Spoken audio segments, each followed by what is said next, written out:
Hello and welcome back. On this episode, we're going to be looking at doing all the maintenance work that we've got to do on the n54. We're going to be doing some conrod bearings. Find out why. This wasn't really necessary if I had just listened to the motor itself, but something happened that made me take this precautionary measure. So guys, if you haven't subscribed in, hit that subscribe. Don't miss out on learning something on every episode. We're going to be learning how to do the conrod bearings the right way while the engine is in the car. There are different ways to doing it with the engine off the car, but this is the right way to do it on the car. So stick around, make sure you don't miss out. So I'm going to be throwing in a lot of stuff on this episode. It's going to be fast, it's going to be quick, there's going to be snippets of a lot of the stuff that's going to happen. So if there's anything that you want to know more about or you have some questions, guys, shoot me a comment and I'll be happy to reply. So let's get started on it, guys. If you know these engines, then you know what I'm doing here. If you don't know these engines, then let me explain. So in here, we have our two oil galleries, one into the housing and the other one for return into the engine after it's gone through the filter. This port here is your coolant that goes to your top radiator hose, to the radiator. The only thing dividing these two from coming into contact, it's a rubber gasket. Now it is known, like I said, if you know these engines, you should know this, that if this gasket wears out to a point, it becomes weak, I don't know, for whatever reason it might happen, but it does happen, then you will get oil into your coolant. Why don't we get coolant into the oil? Simply because oil pressure is higher than coolant pressure, so it's going to push out towards your coolant. And that's a disaster. You get a whole sort of mess and it takes a very long time to get rid of it, to clean it all up. So this is a maintenance item. So if you own one of these and you haven't done it, you've owned the car for a few years, highly recommended to get this done. We have this gasket here and we also have this gasket here. Now this is your thermostat for the oil, to allow oil to go to your oil cooler. So inside there, there's a little thermostat. Will open up once oil reaches a certain temperature. It will allow oil to go through these two ports here, one in, one out. That goes to your oil cooler. But there is also a section here where there is coolant, which is also divided by the gasket. So we're going to replace these two. Everything looks good here. There was no leakage.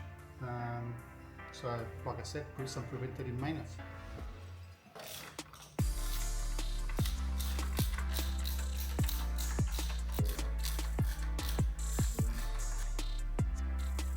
Don't like 300 get it. So then pull it around. 85 V10 engine.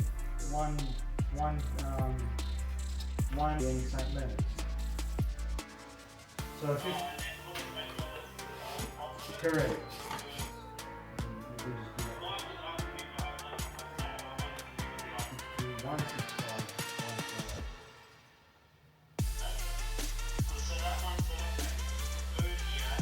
Yeah, and the old so okay, look up that object in how you use the computer.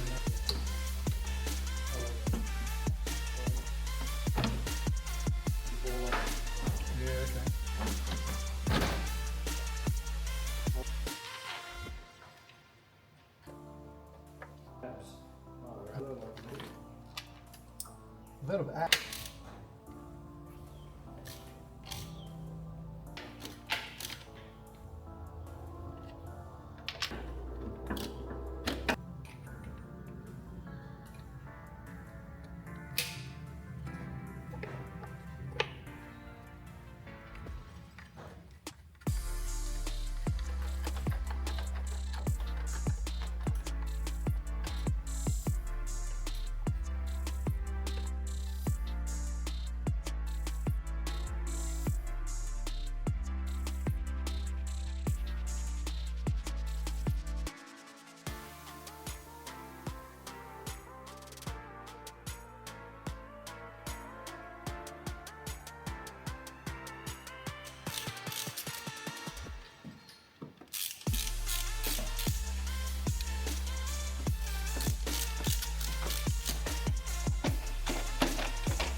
So while I was cleaning the surface after removing the valve cover, I did notice when I was removing the bolter there was one missing, but what we've got here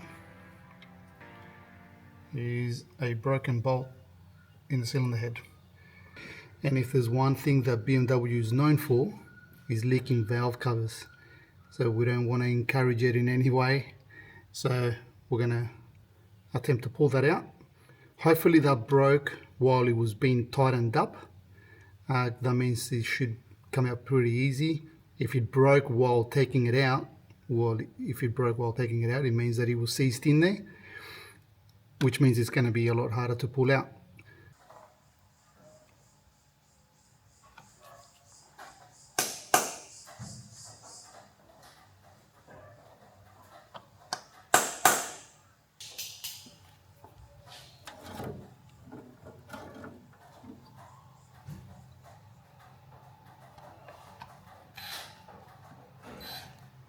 Oh, that's going to come out easy. It's already spinning.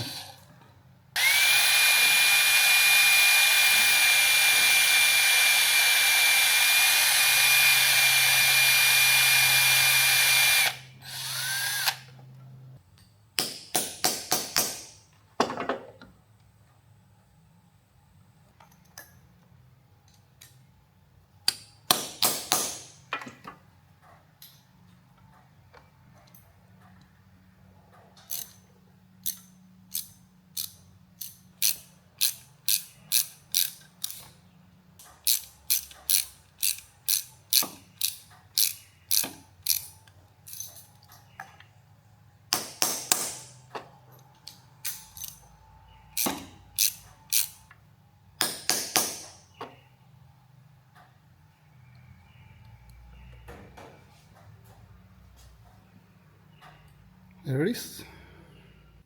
Have a look at this, guys. This is the drive belt. Now this is meant to be a 7 PK, so a 7 rib drive belt. Where are the other two? Now we can see here, see if we can, you can see the last two there that are a little bit rusty where the belt has been missing. That's not good. So if you know BMW n54s, you'll know about the issue with the drive belt stripping and then winding itself behind the harmonic balancer and going through the oil seal into the engine sump. If you didn't know that, now you know. So it is a known problem with these engines, and I think one of the reasons is because this belt on this engine is very tight. The tension from the tensioner pulley, it does tension it quite tight, more than usual. But that's how they are. What happens from that, obviously, it gets wound up, it pushes through the oil seal, goes into your sump, but it goes shredded. It gets shredded into the sump, so into small little pieces. That begins to block your oil pickup, and you can imagine what happens after that. Can't just ignore it. We have to investigate. So next step is going to be removing the harmonic balancer and looking at the condition of the oil seal. It should tell us if something has gone through it.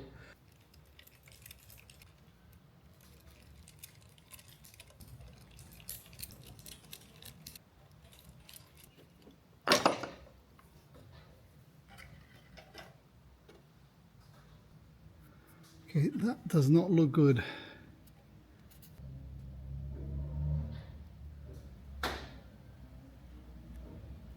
It does look like something has gone through the edge of that seal. It's definitely damaged. I can feel it with my finger running it through there. That is not good. This was definitely not planned for. Yeah, that seal is definitely damaged. It's been chewed out all along the inside there. Oh no. Well, there's a surprise for you. That was totally unexpected. Glad we caught it. Glad we've seen it. Not so glad I got to rip this sump off now. All right, guys, so there we have it. There's a surprise I was not expecting, I was not hoping, and I wasn't budgeting for. Now the cost, fingers crossed, there's no engine damage. The engine did sound good. We haven't ran it for a very long time because we haven't got any coolant in it. But it sounded good from the first go. No knocks, no rattles, ran pretty smooth. Fingers crossed this hasn't caused engine bearing damage. So big lesson here. Luckily, I do have quite a bit of experience on BMWs, and I do have a heart for them. But you gotta love them. You gotta love them if you want to own one. They're not as bad as people think. You just gotta stay on top of the maintenance, and you gotta know what you're buying. So I've owned a 335i before, so I've been through certain things. My one didn't have this issue in particular. Other little maintenance issues that you will see that we're going to do on this one. But I was aware of this issue. Anybody else buying this, they probably would have maybe just thrown another dry belt in it and given it a little bit of clean, changed the rocker cover gasket because it does need doing. And then they probably just would have driven it not knowing that something has gone through that seal. I mean, eventually they would have known because that's definitely going to cause an oil leak, but they would have maybe just thrown another seal in it and off you go. And then that probably would have been the end of this engine. So it's still an unknown. We've got to drop the subframe. I'm going to have to get a brace. I don't have a brace to support the engine at the top, and drop the sump. Good thing, I do suspect that there might be a little bit of an oil whip from the sump as well, so throw another sump gasket in it. So as far as cost goes, it's not a big blow up unless there's engine damage. Fingers crossed. I'm not even going to think about it. I'm not even going to go there. It's just a sump gasket and a front main seal. That's it, right? I'm going to stay positive. I already bought oil and filter. We haven't put that in, obviously, not yet. So next thing, I think before I even continue now, I don't know if I'm going to be able to sleep tonight. Before we even continue with nothing else, I got to know what's under there. And like I said, hopefully it's all good. We'll know soon. All right, guys, so you'll switch over to the next scene where you'll see us pulling this apart.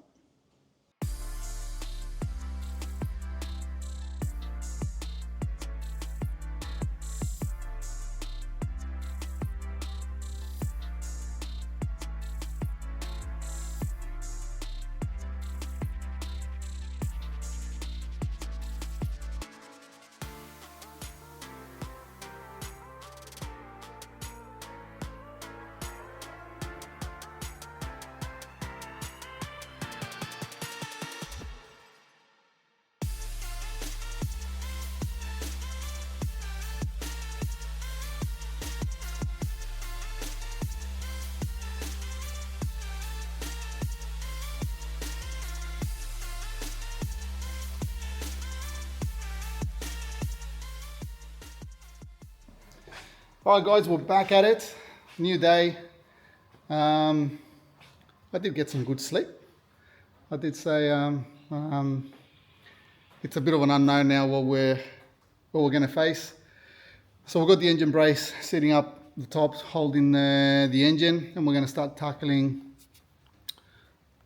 We're going to start tackling underneath now. So the plan is we're just going to loosen off everything that we see under here, the subframe, and we're not going to remove it completely. We just want to drop it enough that will give us room to remove the sump, and then we'll see what we can find. So here with me I have a good mate of mine, George. we're both from Sydney. He moved up to Queensland first, and then I followed him, and we ended up really close to each other. So this has worked well. So he's going to be giving me a hand with some of these projects. So hi, George. Hi everyone. Yeah, as Lewis said, him and I have been friends for a long time. Both share a passion for cars. But unlike Lewis, my background isn't automotive. It's actually IT and computers. So, but my passion for all things automotive makes me excited, like some of you viewers out there, to see what I can learn off Lewis. He's got a wealth of knowledge, interesting ideas, good projects. Very keen to see what I can learn and pick up from this guy. So what do I bring to this channel? Well, you know, when sometimes you need an extra pair of hands, I'll be that guy. And if he ever needs to vent at anyone, I'm happy to be the venting board. But yeah, enough of me, and let's get back to this. Don't let that fool you. He's got an amazing GT Ford that maybe he will let us do a bit of a walk around on the channel, and you guys can see. Beautiful 1973 GT Ford. So anyways, let's get on to it.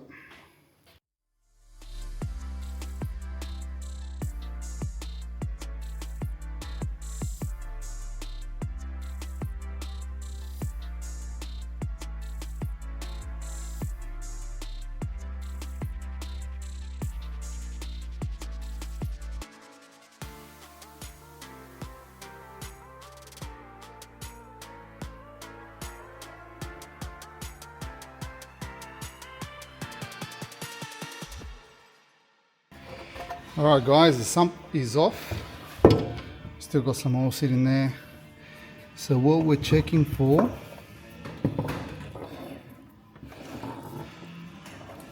I don't know what that is, there's something there.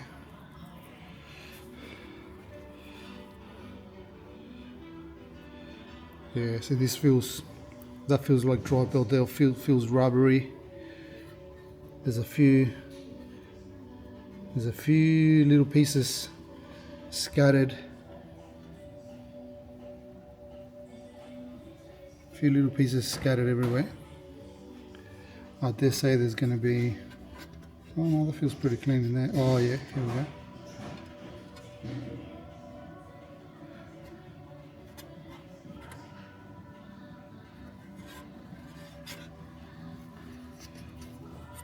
Not as bad as I would have imagined, but we've got to have a look at the dipstick. I mean the oil pickup.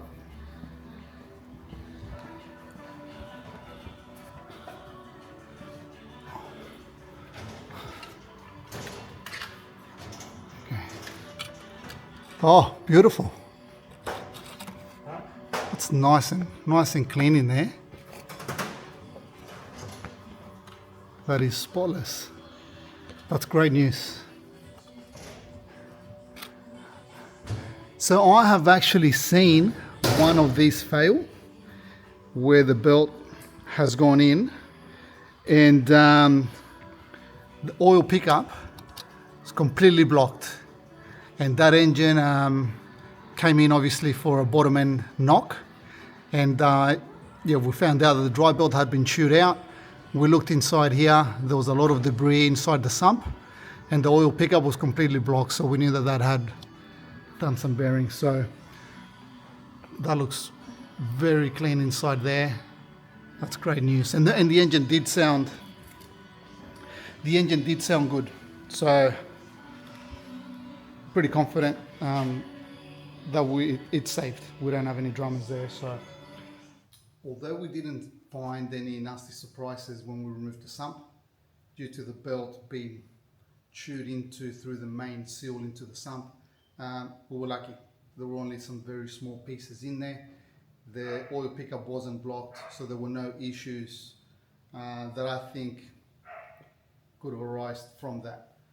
But since the sump was off, we thought, look, it's cheap enough to just throw a set of conrod bearings in there and just part of the maintenance, right? So these motors are not known for needing this type of maintenance. The n54, pretty solid engine. I haven't heard that they're known for needing to replace bearings or for premature bearing failure, like the M3, the E46, the S54 engine. That it's common practice to, you know, every, I don't know, 100,000 or so. It can vary, depends on how the engine was treated. They are known for needing to replace the bearings, and I myself have done quite a few of them, and I've seen where a customer drives in with a perfectly sounding engine to get the engine to get the bearings replaced, and when we pull them out we actually find that they've worn down to the copper.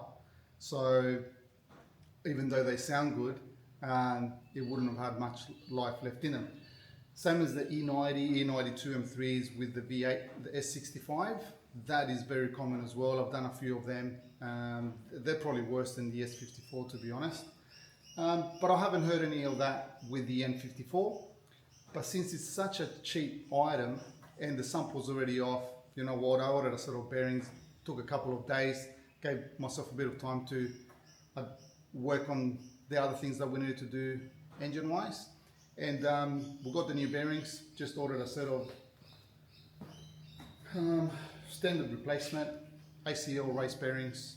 We are going to use some plastic gauge to measure our clearances. Now, once it caught me out doing a routine engine bearing change, using the plastic gauge from a standard size bearing, I found that there was one journal that it was just too tight. The clearance was way tighter than all the other ones, and it just happened that that shell in that packet was just a little bit thicker, had a little bit more thickness. So even though it's a standard replacement, we're not just going to throw them in and close the engine up. We're going to measure each bearing journal individually, just to be 100% sure that these sort of bearings,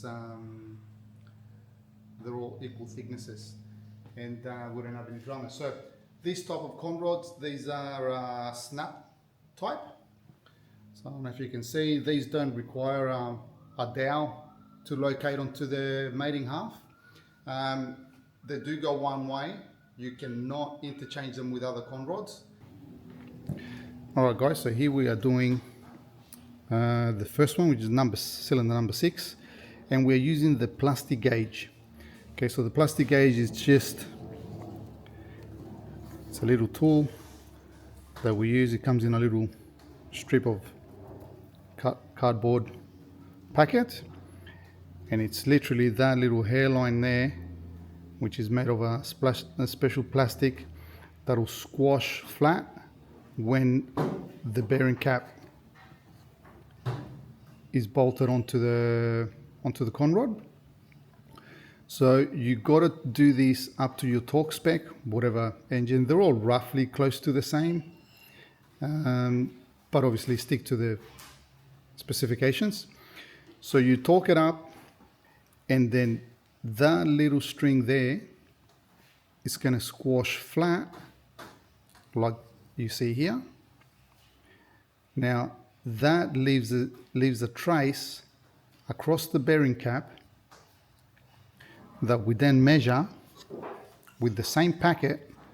So this side here we have imperial, and here we have metric. Now each one of those lines represents a thickness, and the thickness is written next to the packet. So once we've installed this, now you've got to do this dry. You do not put any lubrication anywhere, it has to be dry. And then once you pull it back off, then you just compare your thickness to the one that matches or closest match, which in this case is this one right here, which the metric reading is 0.05 millimeters. Now if we look at the other side, we've got imperial, so we've got 1 thou, 1.5, 2 thou, 2.5 and 3 thou, thousandths of an inch, which in this case we're looking at 2, which this one is well within the specifications. So we want to do this for all the cylinders. Check it. Once we're happy with it, we know that our clearance is right with the new bearings. Then we'll put some assembly lube or engine oil or whatever it's accessible to you.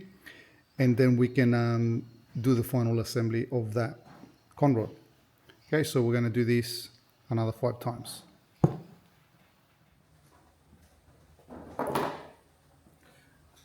Check this out, guys. Oil pump had to come off to do number 1 cylinder, to do the bearings. There's 3 bolts that hold that oil pump in place, and they give you 3 aluminium bolts. Tell me you wouldn't be scared doing these back up.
Alright guys, so we're all done.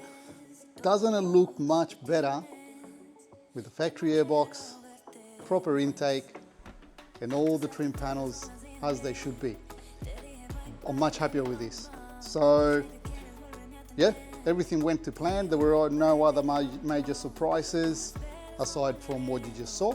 So pretty happy with that. This is all good to go now. And now we move on to the interior. We're going to address the nightmare of wiring that is happening under the dash, and some pretty cool stuff there with the trimming of the seats and so on. So that's up next, and then we're going to finish off with the body and a new set of wheels. So yeah guys, if you haven't subscribed, hit the subscribe, support the channel. Tomorrow we're going to go and check out our possible next project. Now this is something completely different to this, but nonetheless it involves some performance mods and some other bits and pieces. Won't give too much away, but yeah, we're going to go and see it. If it's what we're after, then that's going to be the next one in line. I'm pretty excited about that one. So yeah guys, if you made it this far, thanks for watching, and I'll see you in the next episode.